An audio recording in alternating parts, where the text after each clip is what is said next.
for the past 2 days, we have been reading this short essay about freedom, the taste of freedom, and how there are two different definitions of freedom.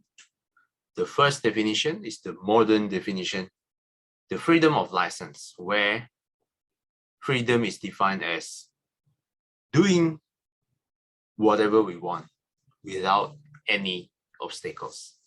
But there is another definition of freedom, freedom as spiritual autonomy, where it actually requires, seemingly paradoxical, the freedom from spiritual autonomy requires us to restrain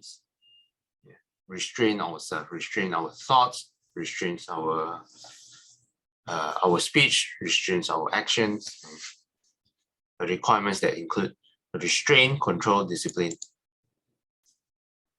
and the surrender of self-assertive desire as the final prize. Now let's take a look at this illustrative hypothetical scenario.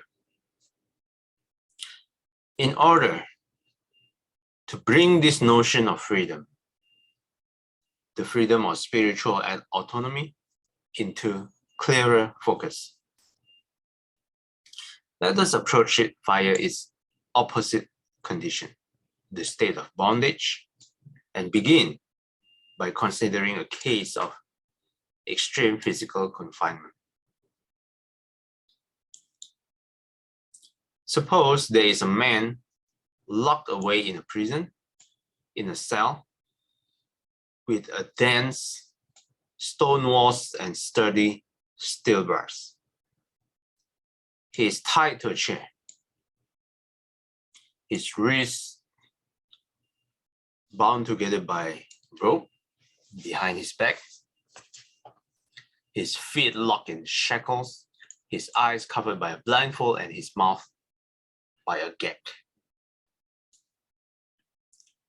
Suppose that one day the rope is unfastened, the shackles loosen, the blindfold and gag removed. Now, the man is at liberty to move about the cell, to stretch his limbs, to speak and to see.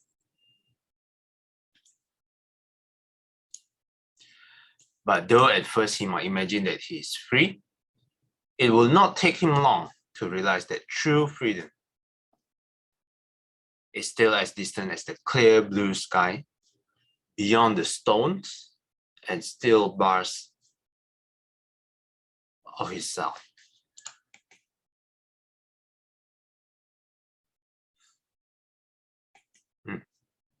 Now let's continue with this hypothetical example.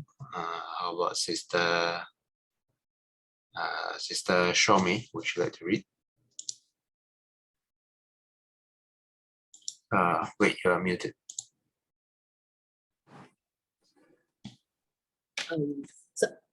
Sorry, but from suppose. Yes. But suppose next that we release the man from prison, set him up as a middle-class householder, and restore to him his full body of rights as a citizen of the state.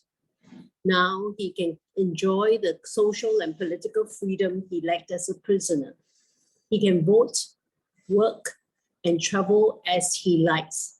Can even hold public, I can't see because my internet is not stable. Can someone push the text up, please? Can even hold public office, but there still remains in the form of his responsibilities, his burden of duties, his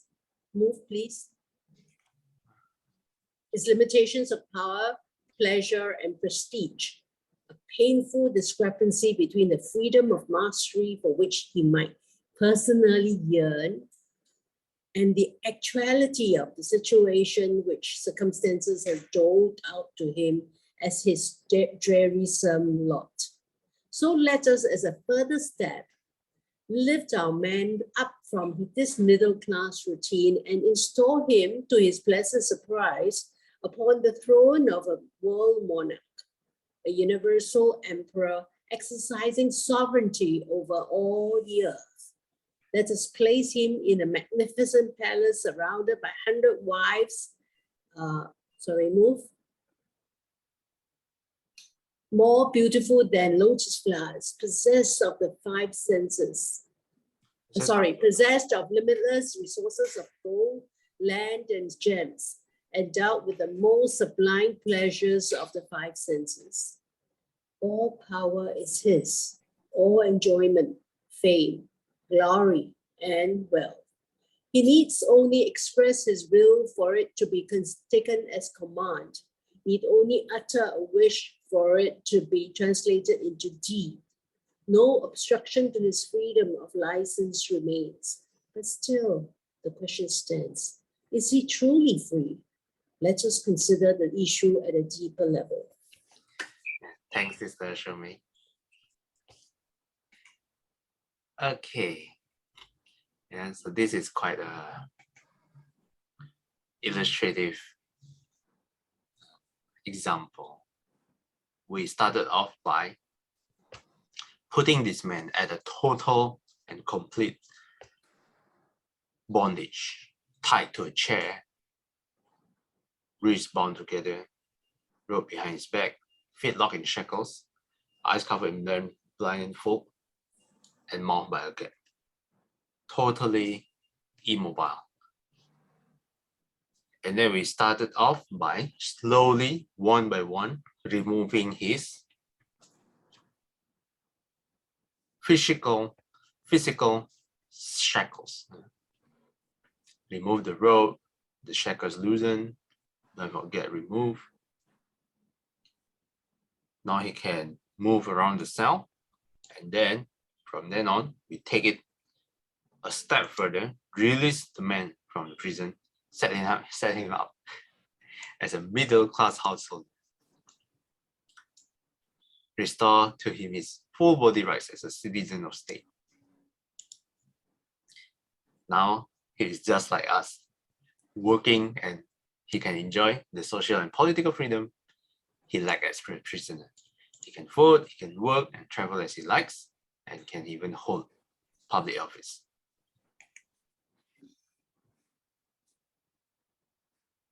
But for some of us that's still working,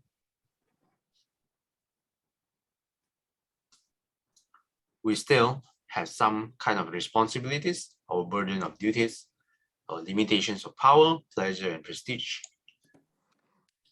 A painful discrepancy between the freedom of mastery for which he might personally yearn, and the actuality of the situation which circumstances has doled out to him as his rarisome lot. Let's define doled here.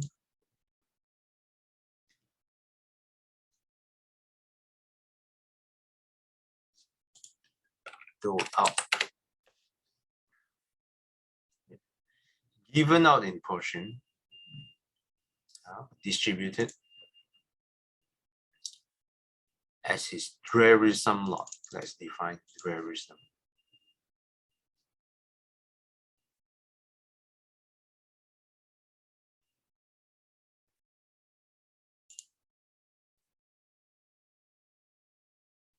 Characterized by dreariness, and dreariness is feeling, displaying, or reflecting listlessness or discouragement. Gloomy, dismal. Okay.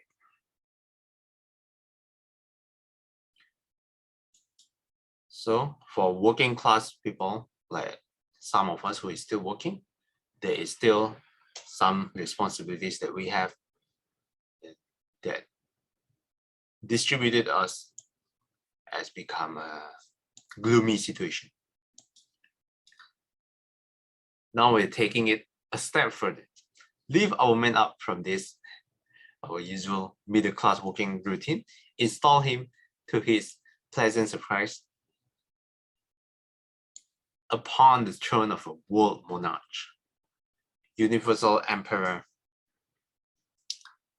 exercising sovereignty over all the earth. Place him in a magnificent palace, surrounded by 100 wives, more beautiful than lotus flowers. The limitless resources of gold, land, and gems, endowed with the most sublime pleasures of the five senses. We have all his power, enjoyment, fame, glory, wealth.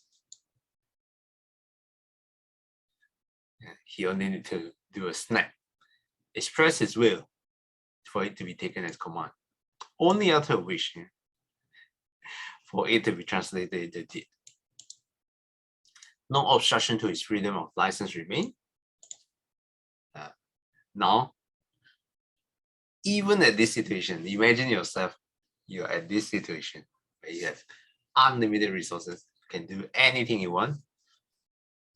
You have a lot of people obeying you, and then you still ask this question. Is he truly free? Are we truly free?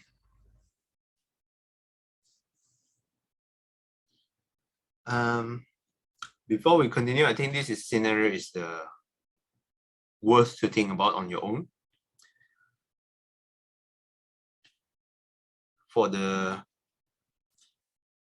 You can think about, firstly, the question, is he truly free? Yeah. And if your answer is not, then in what way is he not free? So I will stop at this point to give you some time to think about, and then we will continue in the subsequent days. Any questions or comments? Or maybe you have your answer now.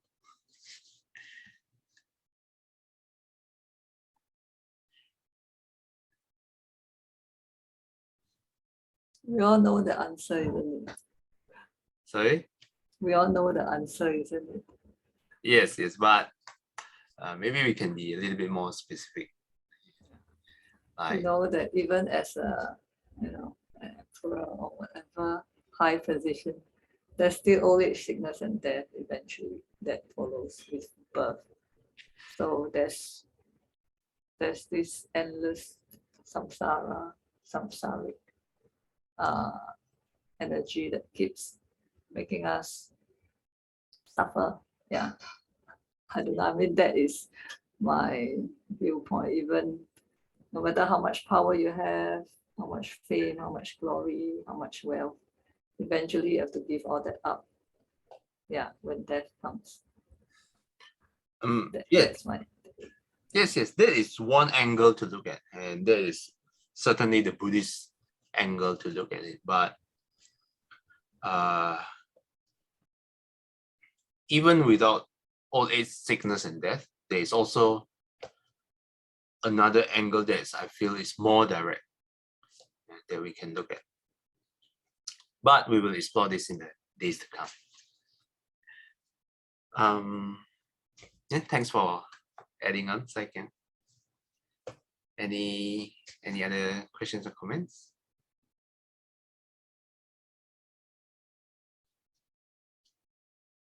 Okay, let's do a dedication. 愿消三障诸烦恼，愿得智慧真明了，普愿罪障悉消除，实是常行菩萨道。阿弥陀佛。Before we pay respect to the Buddha, I'd like to add on dedication to those people who are suffering in the current war. Let me pull up sharing of merits. Just a quick one.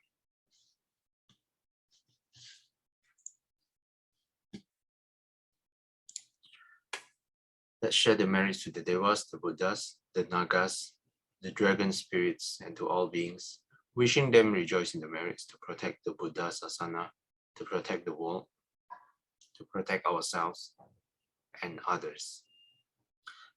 May those in suffering be free from suffering. May those in fear be free from fear. May those in sorrow be free from sorrow. May all living beings also be thus. Sadhu, sadhu, sadhu. Till we meet again, may we be guided by the Buddha, Dhamma, and the Sangha. Sadhu, sadhu, sadhu. Have a free Friday ahead. Okay, thanks everyone for participating. I'll see you guys next time. Thank you. Bye-bye. Bye-bye.